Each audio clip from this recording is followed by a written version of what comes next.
The views and opinions expressed in this program are those of the guests and do not necessarily reflect the official policy or position of the hosts and creators of this program. This is the Pet Buzz. This is the Pet Buzz. Freshly collected with news, celebrity pet gossip, and the latest pet trends. The Pet Buzz gives you the latest 411 on everything pet related. Everything pet related. Hosted by pet trendologist Charlotte Reed and Dr. Michael Fleck. And here's the Dynamic Pet Duo.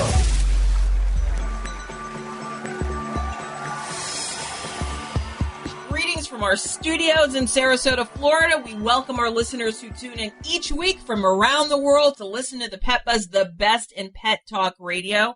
You know, this week has been particularly difficult for me. I lost my 15-year-old dog. I had to put him down.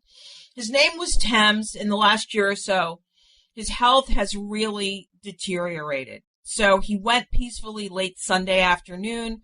Rest in peace, my little lovely boy.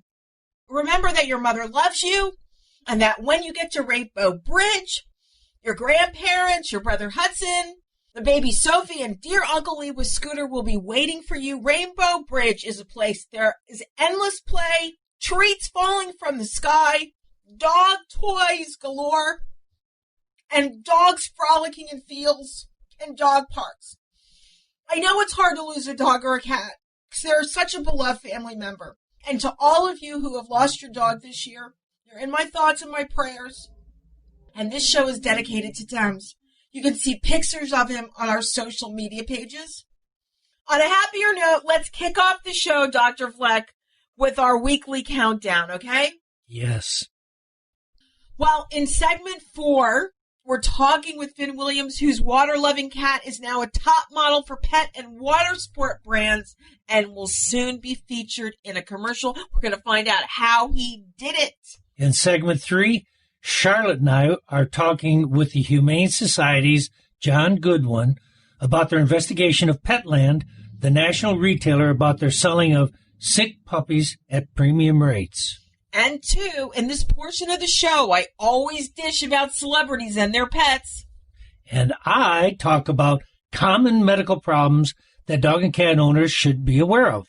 And in segment 1, have you ever noticed a cloudiness in your dog or cat's eyes? Many people mention such eye changes during a veterinary visit. In many cases, this cloudiness is cataracts. And joining us today is veterinarian Dr. Emily Sharp McCool, an assistant professor of ophthalmology in the Department of Veterinary Clinical Sciences and a diplomat of the American College of Veterinary Ophthalmologists at Oklahoma State University College of Veterinary Medicine. Dr. McCool, welcome to the Pet Buzz today. Hi, Dr. Fleck. Hi, Charlotte. Thank you for having me. What are canine cataracts, and is it similar to human cataracts? Well, the definition of a cataract is an opacity in the lens, which the lens is the clear, somewhat spherical structure inside the eye that focuses light on the retina. So a cataract is any opacity that forms in a lens that's supposed to be totally clear. And this is true for humans, dogs, cats, really any species. Now we know what it is. Well, most people think canine cataracts is associated with old age. Is that always the case? You know, in people, cataracts do tend to be associated with old age, and that's in large part due to a cumulative effect of UV exposure over the course of a person's life. So remember to always wear your sunglasses. In dogs, it's much more common for a young or middle-aged dog to develop cataracts.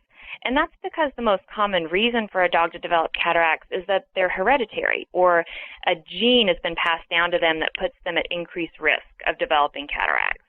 The second most common reason for a dog to develop cataracts is an association with diabetes. So would I find the gene if I did a DNA test for cataracts?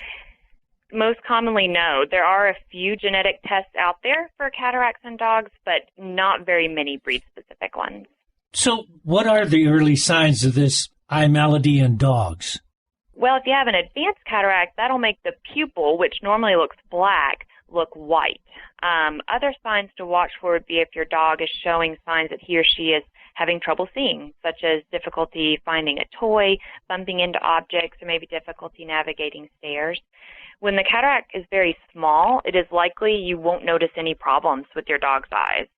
However, your veterinarian is going to check your dog's eyes at his or her wellness exam every time they go in to look for any subtle changes. And I think that's a really good point. I think it's a really good idea when you get your yearly exam to make sure your veterinarian checks your dog's eyes. Because I know sometimes that hasn't happened, and then people all of a sudden don't really know that there's a problem. I mean, I know you do it, Dr. Yeah, I do. And so people just recognize that the reason we are looking at those eyes in particular is because of the development of potential cataracts. Or any other eye malady. Okay, so if you've just joined us, we're talking with Dr. Emily McCool of Oklahoma State about canine cataracts. So I'm just curious, Dr. Emily, can cataracts be prevented? Doesn't sound like it, but I figured I'd ask the question anyway. Of course, sure. So unfortunately, there is no proven way available to us to prevent cataracts in dogs, even though there may be eye drops and supplements that you could find online that make that claim. One of the best ways that we can prevent cataracts is through responsible breeding of purebred dogs, and that's going to include an annual eye exam for any adult dog that's intended for breeding. If the dog has cataracts, obviously it will be recommended that he or she not be bred so that this gene is not passed on to the puppies. The other big way to help is, again, to make sure you're visiting your veterinarian as recommended for a complete wellness exam. So when your vet diagnoses a cataract, referral to a veterinary ophthalmologist can be facilitated to help manage this disease. And if surgery is warranted, we can help with planning to make sure we do all we can to achieve a successful outcome. Well, Doc, you just mentioned surgery. Is cataract surgery helpful, and is it expensive? So cataract surgery, it is one of the more expensive surgeries that we perform. The cataract is removed with a process called phacoemulsification, which is the use of ultrasonic energy to break up the cataract, and then we subsequently aspirate that cataract out of the eye. In most cases, we implant an artificial lens to replace the cataractus lens that was removed. One difference between dogs and humans when it comes to cataract surgery is that dogs must be completely under general anesthesia for this surgery. Then, after the surgery, we recommend that the dog wear a protective e-collar or the cone of shame so that they cannot rub at their eyes while they're healing. And they'll receive several different eye drops and oral medications to help with the healing process. We tend to see them back for several recheck appointments in that first 1 to 2 months after surgery, and then we start to space the recheck appointments out as long as they're doing well. I mean, does it hurt the dog who has cataracts? Does the surgery hurt the dog? No, just generally having cataracts. Is it painful? Oh, the short answer is no. So just having a cataract present will, obviously, if it's an advanced cataract, impair their vision, but having the cataract there by itself isn't painful. What can happen, though, is the cataract can increase their risk of inflammation inside the eye, and so that's why it's important to treat them with eye drops, if they do anti-inflammatory eye drops, if they do have cataracts, to help prevent them from becoming painful. Just to help people in their direction about whether they're capable of having cataract surgery for their pet. I was always taught that the cataract had to be ripe before it could be removed. Is that still the existing information? That's absolutely true. Yeah. So the way that I always talk about it is that I need for the benefits of surgery to outweigh the risks of surgery. And so we need to be sure that we are setting ourselves up for a successful outcome, A, so that the dog will have vision afterwards, and B, unfortunately, the success rate with cataract surgery is not 100%. And so the last thing we would want to do is take a dog that still has good vision.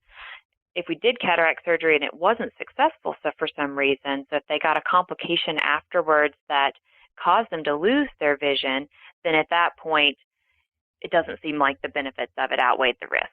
Sure. Dr. McCool, great information. I know that our listeners will really appreciate that information, and thank you for joining us today. Thank you so much for having me. Well, everyone, that was Dr. Emily McCool. For more information, visit okstate.edu We are going to post an article of Dr. McCool's on our social media channels so you can learn more. That would be wonderful. Okay, well, stay tuned. Up next, as always, in segment 2, we got celebrity pet news and, of course, Flex Facts.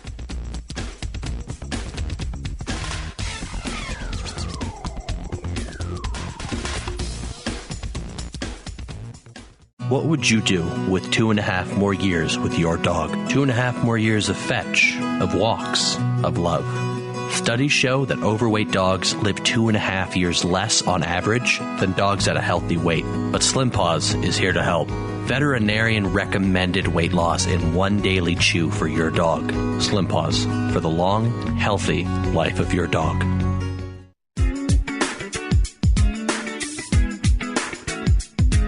How often should you bathe your pet? Well, I'm pet trendologist Charlotte Reed, and I'm asked that question often. How often you should wash your dog depends on a number of factors, including his health, breed, coat, and activity level, as well as where these activities are taking place. Dogs who spend days outside rolling and things are going to need a bath far more often than the ones who spend most of their time on the couch. Or you can always take the smell test. If your dog walked into the room and you can smell him, it's time for a bath. Make sure when it's time for a bath, you gather up all the supplies, including a non-slip mat and plenty of towels. Use shampoo formulated for dogs and turn your cell phone off to avoid distraction. And if you have a dog that hates getting a bath, smear some peanut butter on the bathtub wall and let him lick it off while you bathe him. Then he'll know bathing can really be a treat. Does your pet have dry, flaky, and itchy skin? Do you find yourself visiting the veterinarian repeatedly because Fido or Fluffy has skin allergies or ear infections? EpiPet to the rescue. Developed by a veterinarian, EpiPet is a revolutionary, high-performance skin and ear care product line made with the finest natural ingredients. EpiPet, for you and your pet, means better pet health. For more information, visit epi-pet.com.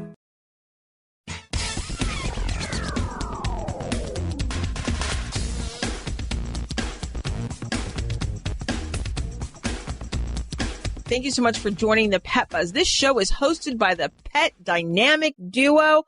I'm pet trendologist Charlotte Reed. And I'm veterinarian Dr. Michael Fleck. I'm going to kick off this segment with celebrity pet news. You know, actor Orlando Bloom, oh God, he's a dream. He's inconsolable over the disappearance of his poodle who's named Mighty. It seemed that Mighty went missing several days ago in the Santa Barbara area, and Bloom has sent out a plea for the return of his dog to no avail. Orlando said that he can't recall a time in his life where he has been so broken or wide open. He further went on to say that the rawness that he had felt over these past few days and sleepless nights at the idea of his little man, his little four-legged friend, being lost and scared with him, being unable to do anything to protect him, is literally a waking nightmare. So Bloom went on to further say the bond between Mighty and I show devotion in ways that I have not truly understood until now. I am a devoted father and partner. You know, his girlfriend's Katy Perry, and I believe they're having a baby. Still, there's a reason why they call him man's best friend. I miss him. He misses his dog so much. Well, Orlando asked that we send out a prayer for his little Mighty boy to find his way back to the family. Mighty has medical issues, so anybody out there in the Santa Barbara area, if you find him, take him to a veterinarian. I'm going to post a picture on our social media channels so you know what Mighty looks like. So that way, if you see him, you can drop him off at a vet. You know, I know how Orlando Bloom feels. You guys remember when Hammy Jones, I call him HJ, went missing. Hammy is the baby of the family. He's never been anywhere. So when he went missing, it was such anguish. I was like literally pulling my hair out. Thank goodness he was returned for a mere $500. But even so, even the finder of the dog who gave him a haircut for reasons unbeknownst to Dr. Fleck and myself, it's inexplicable to us why he would give him a haircut. We understand that anguish, and I'm sure if you've lost a dog, you do too. So good luck, Orlando. We're going to be praying for you and Mighty, and for that he is returned quickly and that he is healthy. Okay. And now what you've been waiting for, Flex Facts. Welcome to Just the Facts. Just the facts. or fiction? Just the facts, ma'am. You want answers! I want the truth! It's going to take long. You got the time? Dr. Fleck, what are we talking about today? Scabies. Well, a patient came into my discount clinic and his cat had scabies. I was really concerned because along with the parents came a little girl along with it. And with those small children and with the adults, we know that scabies can affect people. So we're talking about scabies. Okay. So Dr. Fleck, what is feline scabies and what causes it? Notoethric mange. Is that like didactic mange? The ones? Notoethric, Okay. Scientific. Okay. Okay? That's also known as feline scabies. Is caused by the mite Notoedris cati. These microscopic monsters attach themselves to the cat's skin, and after mating, the female mites burrow beneath the skin. And while all cats may contact notoedric mange, young kitties are the greatest at risk. So does this only happen after mating? The actual burrowing into the skin? Yes. And making a new home for themselves? Right. Yeah. Okay. But then why are young kittens at greater risk? Young kittens don't have the same resistance that adults do. Okay, so that makes sense. Okay, so you mentioned the cat's home and that there was a small child. So can a person get scabies from a cat? Well, there's a little difference of opinion here, but pets are infested by different types of mites than those that can affect people. Okay. All right. This happens to be one of them. Animals are not normally a source to spread human scabies. When the cat or the feline mites land on a human skin, they fail to thrive. They don't dig in to the skin. All they will produce, essentially, is that mild itch that could perpetuate itself. So it's a little different in pets than it is in people, but the people can still be affected by the scabies. So that's why you were worried about the small child. Absolutely. Okay. So especially when we're seeing and women, they love to attach themselves to an area that is something attached to the skin, that's tight to the skin and produces moisture. So in women that will see scabies, it's usually around... We're talking about felines. I know, but for people, where it seems to bother them is around the rim of the bra and around the panty line. So women have a tendency to itch, and they don't know why they're itching, and that's where they seem to attach. Well, let's talk about let's cats. talk about cats. Okay. So what are the symptoms of mites on cats? So scabies causes severe itching in cats. Skin crust, hair loss first appear maybe around the ears and head and neck area, but can spread over the entire body. Veterinarians diagnose the mange by using a microscopic evaluation of a scraping of that skin. Okay. So be prepared to pay extra because you're going to get your cat's skin scraped. That's right. Okay. I talk about money because I want you guys to, not be surprised when you go to the vet's office. I mean, these extra things cost money, but they're a necessity. So it might cost money, but you definitely need to spend the money. If there's a health issue, one has to use tools to diagnose what the problem is so that veterinarians can correct it. Right. But, we talk about these things in monetary terms, so you'll be prepared. Okay. So how do you get rid of scabies on cats? Well, your vet will probably prescribe medication to kill the mites, depending upon the type of mange and your cat. Medication may be applied topically by injection or by shampoo and a dip. Your vet may also prescribe an antibacterial shampoo or anti-inflammatories and antibiotics to try to treat the skin issues and ease the inflammation. And I would point out today we're really fortunate because most of the flea products for cats, your Advantage Multi-Frontline, etc., they all can kill the mites. Okay, that's great. Now, last question. How can you prevent a reoccurrence of mange? So your cat has been diagnosed with mange. You'll need to thoroughly clean or replace the bedding, the collar, the toys, the dishes, and if you suspect the neighbor's cat may be infected, keep your pets away so that the disease can't be transmitted.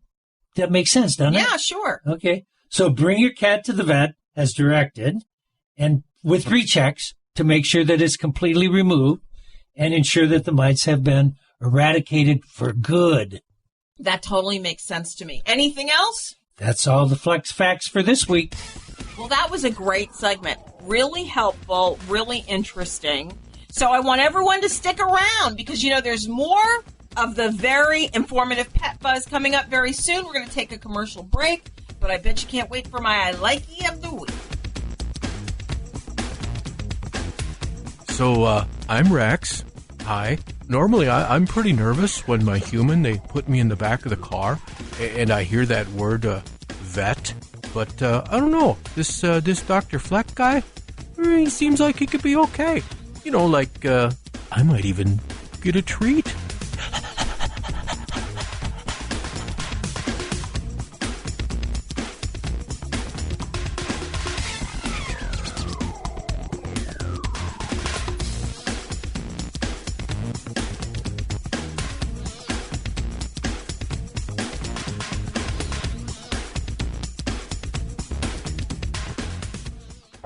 You are listening to The Pet Buzz with pet trendologist Charlotte Reed and veterinarian Dr. Michael Fleck. We love to communicate with you via social media. Use the Pet Buzz social media channels on Twitter and Facebook to make a comment or ask a question. Post a picture of your pet on Instagram and tell us about his or her unique personality. You can also write to us at team@thepetbuzz.com. For more information about our show, our guests, and our buzzworthy freebies, visit us at thepetbuzz.com.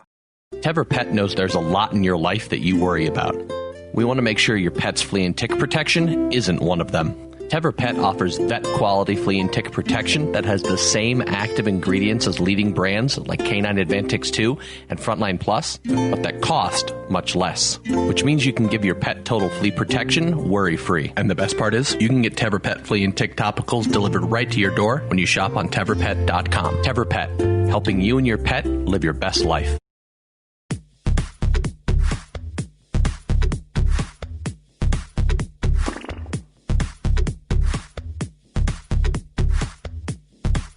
Hey, welcome back. You are listening to the Pet Buzz, the best in pet talk radio. I'm veterinarian Dr. Michael Fleck. And I'm pet trendologist Charlotte Reed. That's the way it has to be, 'cause that's the way I like it. It's genius. I like it. I love it so much. I like it. It's to die for. I like it. And now for the I Likey of the Week. Need to confine your dog or cat or prevent your dog or cat DoorDasher from rushing out the door when Amazon comes? My solution is a Cardinal Gates retractable mesh gate. Consider this mesh gate when you need a safety gate but want the flexibility of storing it out of the way. The gate can be locked in both the extended or the rolled up closed position. The mesh allows visibility while creating a soft wall. This gate is child safe and most importantly, great for pets.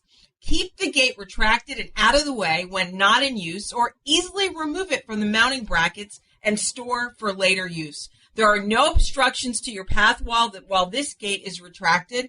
Best installed in a doorway or in the location of a stud. You have the option of installing a second set of hardware to give you the ability to easily relocate the gate to another part of the home. The minimalist, sleek, and modern design is a great addition to any home, and the mesh model is available in two colors, black or white.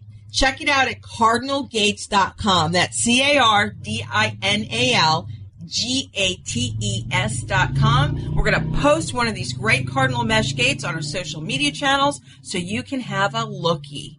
That's it for the I Likey of the Week. Seems as if our next guest is holding on the phone, but I want to introduce the segment because I think this is important. In July of 2017, the Animal Legal Defense Fund filed a lawsuit alleging that the pet store chain Petland, a national pet retailer, engaged in fraudulent scheme to sell puppy mill puppies to consumers at premium prices based on fraudulent health guarantees in which veterinarians certified the health of these dogs, cats, and other animals that were sold to unsuspecting pet lovers.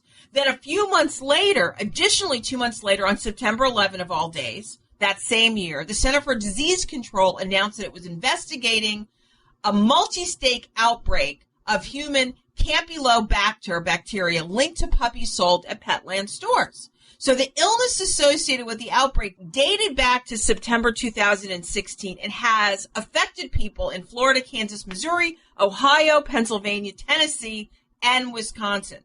So those folks that were infected, including 12 Petland employees and 27 people who either bought a puppy at a Petland, visited a store, or lived in a home with a puppy. Okay. So the CDC reported that those affected range in age from 1 to 64. 9 people have been hospitalized, but there haven't been any reports of death. So the question is, what's going on with Petland even now? So joining us today to talk about Petland, the national retailer and seller of puppies, is John Goodwin. John is the Senior Director of the Humane Society of the United States Stop Puppy Mills campaign. John, welcome to the Pet Buzz today. Hey, thanks for having me. So, while these investigations date back to 2017, we want to know what's going on with Petland and these past situations, considering so many people are not only adopting pets, but also buying them as companions during this COVID-19 epidemic. Sure. Yeah, and we've done undercover investigations in 8 different Petland stores in the last 2 years. And what we've found behind the scenes is very, very different than what's portrayed in the marketing materials or even when you're standing on the sales floor. It's a horror story. We found numerous sick animals. We found dead animals in the store freezer. And this all goes back to the business model they use of using these large commercial breeding operations and inhumane transport, and then having them live in glass display cases while people who don't really have veterinary backgrounds attempt to take care of them. I'm not asking you all of your investigative techniques, but were employees and former employees helpful in this investigation? So we did have people who got employed at Petland stores, and they were, undercover investigators that worked for HSUS, but they got jobs at Petland. Now, to the question as to whether employees who were not working for HSU is helpful. Some were. But here's what's really surprising. Petland employees largely have to sign non-disclosure agreements when they're hired. Now, let's think about that. This is not, some job in some sort of laboratory or finance firm or someplace where there's proprietary information. These jobs are the equivalent to working at Best Buy or Barnes & Noble or Target or something like that. None of those retailers I just mentioned have their staff sign non-disclosure agreements. That in and of itself sounds is fishy. a red flag. Yeah. And they do bully some of these people. I mean, one person who was an employee commented on a post on our Facebook page about Petland, mentioning something that she had witnessed when she worked there, and she got a cease and desist letter reminding her of the NDA from Petland's lawyer. Wow. Yeah, and the pets that they do sell to the general public, they are very, very expensive. Yeah, I mean, not only they're expensive, I mean, you and I talked about this a few years ago. I mean, somebody came into your office just this week with a mixed breed, designer dog. It was right. $9,000. For $9,000. I mean, you might be able to buy a Tibetan Terrier for $10,000, but $9,000? A Tibetan Terrier along with a new vehicle. Right. Yeah. Well, Tibetan Terriers are expensive dogs, but I mean, still $9,000. You could have adopted a dog and gave the rest of the money to a local shelter or a few shelters. Anyway, okay. If you just joined us, we're talking with John Goodwin about the Humane Society investigation of national retailer Petland. Okay, since Petland is a national retailer, how have states reacted to these various investigations? I know you said that you had been in numerous Petlands. I'm assuming they've been in different states, correct? Yes, 8 stores, 7 states. I think it was Texas where we did 2 stores, one in Tyler, which is about an hour and a half east of Dallas, and one in Frisco, which is a suburb of Dallas. But otherwise, they were all different states. And the reactions varied. Yeah, probably the best reaction was in Fairfax, Virginia. Our undercover investigator, when she left the store, there were 14 dead rabbits piled up in the store freezer. Rabbits were just dying on the sales floor, one after the other. And they weren't taking them to the vet to find out why. They just let the deaths continue. And we notified various officials in the state. It ended up going to the Fairfax Police Department, who did a search warrant. They executed a search warrant on the store. And this was a few weeks after our investigator left. But when the Fairfax Police Department went in, there were 31 dead rabbits and a dead Yorkshire Terrier puppy in the freezer. So 2 of their store managers were charged with animal cruelty. And because of COVID, the trial keeps getting delayed. It's now set, I believe, for August 13th. But that was probably the best reaction, and that shut the store down. You know, and everyone listening, I mean, the reason we're talking about this is, you know, it's not so you'll buy a purebred dog from a reputable breeder, or it's not so you'll go to a local shelter and adopt a dog. We want you to understand that you have to really understand where your dog or cat or bunny is coming from. Well, as a practicing veterinarian who sees a number of pets that come from all different sources, including Petland, we automatically have a red flag that we get when the puppy comes in that was just purchased that's already having medical issues. They're trying to make the people happy, and it produces so much agony over a longer period of time when these health issues are something that are lifelong sort of things. But at the same time, we really don't want to destroy the opportunity for people to go out and find pets to purchase or to adopt. And we just wish that they would do a better job doing that. So, John, thank you so much for joining us today. What great information. Hopefully the listening pet public really listens to this with great sincerity. You know, I always like having John on because we talk about these hard issues, these consumer issues, these pet owner, pet lover issues. Well, everyone, that was John Goodwin from the Humane Society of the United States discussing the organization's investigation of national retailer Petland. You have an option when acquiring a pet. Consider saving a dog's life by adopting a dog, cat, or bunny. And if you want to buy a pet, please buy one from a reputable breeder. Up next, we're talking about global pet news.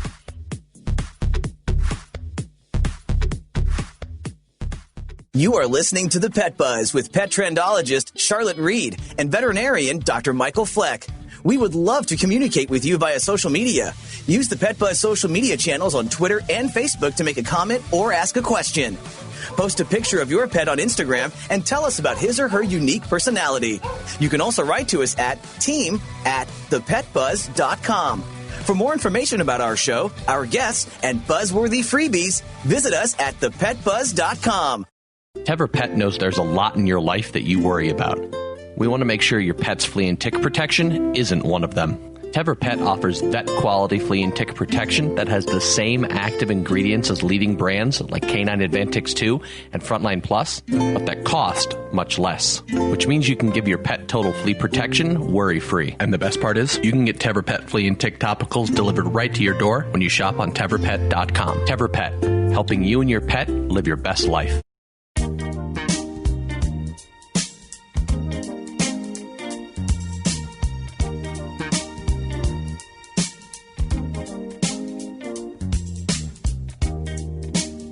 I'm pet trendologist Charlotte Reed. And I'm veterinarian Dr. Michael Fleck. We are urban, suburban, and country. And now for global pet news. And now, Pet Buzz news from around the globe. A dog that disappeared in Kansas earlier this month has been found more than 50 miles away at her owner's previous home. Well, Cleo, she's a 4-year-old Labrador mix, was reported missing from a town in Kansas around July 12th. They reported several days later she showed up on the porch of her old home in Lawson, Missouri, believe it or not. So Colton Michael, the new owner, told local media that he and his wife had moved there almost 2 years ago. At first, Cleo was a little anxious, which, was to be expected when anyone came near her. But Mr. Michael said that eventually he earned Cleo's trust and had her scanned for a microchip, which owners often fit with personal information so their pets can be traced if they go missing. Well, anyway, the mic revealed the name of Cleo's owner, who had posted a missing appeal on Facebook earlier in the week. Mr. Michael said that his wife recognized the name as the former owner of the home. So Mr. Michael said when he spoke to CNN, because this is big news, said Cleo's owner, Drew, was kind of speechless when he was told that she was found back at her old house. You know, I really think this is fascinating. So if you recall, a few weeks ago, we had the foster mother from Washington State whose foster dog to return to her after being placed in a home with 2 kids. She didn't like the home with the 2 kids. She wanted to go back to the foster mother. And the foster mother felt that the minute the dog left the house, she should have kept her. Well, it just was meant to be. It took this particular dog, or that dog, 3 months in the dead of winter to return back to her foster mom. This is a topic that I want to further explore, and I'm going to try to look for a guest who can talk about this in-home mechanism of how dogs return to their homes. I think that would be a fascinating topic, and I'm sure you will agree. Well, I'm just told our next guest is on the phone, so let me do an introduction to the segment. There's one cool cat in St. Petersburg, Florida. He's making a big splash in and out of the water. His name is Fisher, and this fantastic feline is known for his love of the H2O, the water. Now, his owner is parlaying his love of the water into publicity, product endorsements, and cash. So joining us today is Finn Williams, who is here to talk about his water-loving cat. Fisher. Hey, Finn. Welcome to the Pet Buzz. Hi, Dr. Fleck. Hi, Charlotte. Tell us about your cat and his love of the water. Well, we live on the water in the St. Pete area, and we just do what we like to do, and we just bring Fisher along, and that's pretty much, this is a short and simple answer. So that means he goes into the water with you and paddle boarding and Absolutely. all these activities, right? Okay. Yeah, so, he goes paddle boarding, tubing, tubing? swimming. Yes, ma'am. Tubing and swim. Wow. I don't know that many cats. You know any cats who get in the water? No, and you got videos of this, correct? Yes, we do. Ooh. Instagram, Facebook, it's got it all. Okay, so tell us how you introduced your pet to the water, because I know a lot of cat owners like to swim, but they can't imagine, let alone giving their cat a bath, putting him in the water and swimming him in the Gulf of Mexico with him. So how'd you introduce him? Well, Maine Coons naturally like water. He, would go into the sink. He would go into the shower. So we actually started him when he was 8 weeks old. We started putting him in a little kiddie pool. We gradually just put a little bit of water in it at a time. And then, over time, we just started just adding water. And we went on Amazon and bought these little electronic fish that you can put in the water, and they swim around, just to get him, to keep him interested in the water, and, gave him treats, and we just kind of, acclimated him to getting in the water. I bet those were some high-value treats, Dr. Fleck. I bet you they were. He had the electronic fish to keep him busy. He knew if he played around and he was going to get some snacks. Pavlov. I know. Yep. It's totally amazing. And now we actually know he's a big cat because he's a Maine Coon. So that's a big cat. Yeah. Yeah. So, Finn, we know you and your girlfriend, you love water sports. So tell us how you share your interest with Fisher. Well, yes, we go out in the boat. Like I said, we live right on the water. We just let him do whatever we do, whether it's traveling, whatever it is. We put him on the paddle board. We put him on the inner tube with us. We swim around. We have like a big water lily, a water mat that he goes on, and he just, swims around with us, and we just play normal. Like we actually treat him like he's our kid. So he does everything we do. That's pretty cool. I've seen a video of him going paddleboarding with your girlfriend, Lorraine, and he's just like, yeah, okay, where's my cocktail? Okay, we're going to get into the ching. The ka-ching. The ka-ching. Yes, okay. We know there's some money involved in this. This is pretty cool. So Fisher is starting to get noticed and make some money. So tell us about that. Who's the sponsors? Well, right now we have Airhead Water Sports, Power Pole, Shallow Water Anchor, Fido Pet Products, which is his life preserver company, Gator Jim's Tackle, and, mostly it's just we receive goods from them, but we have done one little small commercial, and we've got about $400 for that. So that's been great. A star is brewing. I know. I really like that. Okay. So Fisher's going to be a TV star, so where's he going to be featured? Well, he just won the Trupanion Pet Insurance, one of their contests they had. He was 1 out of 30. Well, they had 30 total, and they picked the top 10. He actually came in number 1, but they take the top 10, and they get to star in their national TV commercial.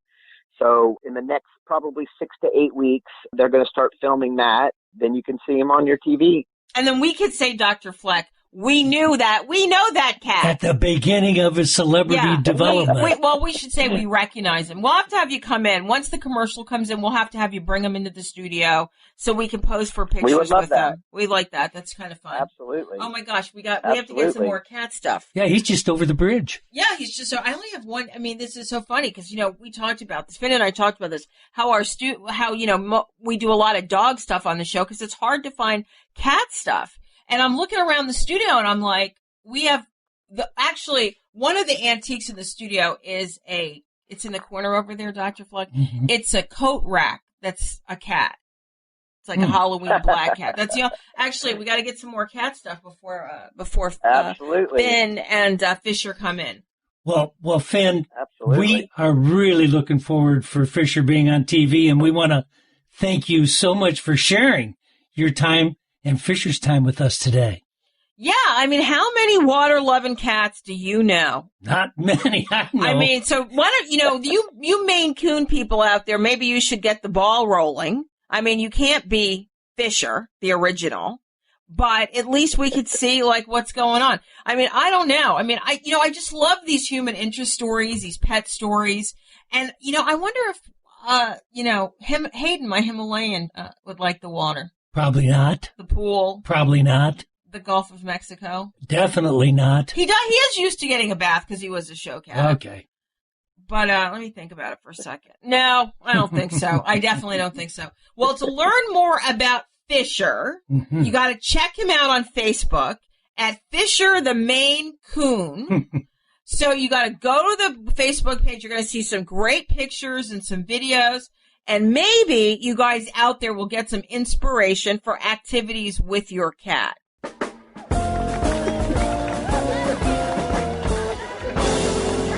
Okay, everybody, that's a wrap. Well, it's always too soon to wrap the show. We're wrapping already? I know, we're wrapping already. Crazy. But before we go, we got to give you a preview for next week's show. So next week, we're going to talk about coping with the loss of a pet. We're going to talk about how dogs manage to find their way home and how dogs can help toddlers learn emotional skills. But you know what? Let's give some special thanks to our guest this week, Dr. Emily McCool. Super cool. Super cool. John Goodwin. He's cool, too. And Finn Williams. Finn's cat, Fisher, is great. So okay. good. And, of course, we must always thank our sponsors, the Animal Medical Center of Brightonton and EpiPet, making better skin-coated ear care products for healthier pets everywhere. And if you have any questions, write us at team@thepetbuzz.com. We'll cover it on next week's show. And if you've missed any portion of this show, visit our social media channels as well as listen to your favorite streaming channels and listen to the Link podcast on Monday morning. But most importantly, remember, we're here each week to help you take better care of your pets. Peace out and pet love. Goodbye. Thank you for listening to this episode of The Pet Buzz. The Pet Buzz is hosted by the dynamic pet duo, pet trendologist Charlotte Reed and Dr. Michael Fleck. Tune in each week for the latest 411 on everything pet related. Visit our website at www.thepetbuzz.com. Learn more about us, the show, and our guests.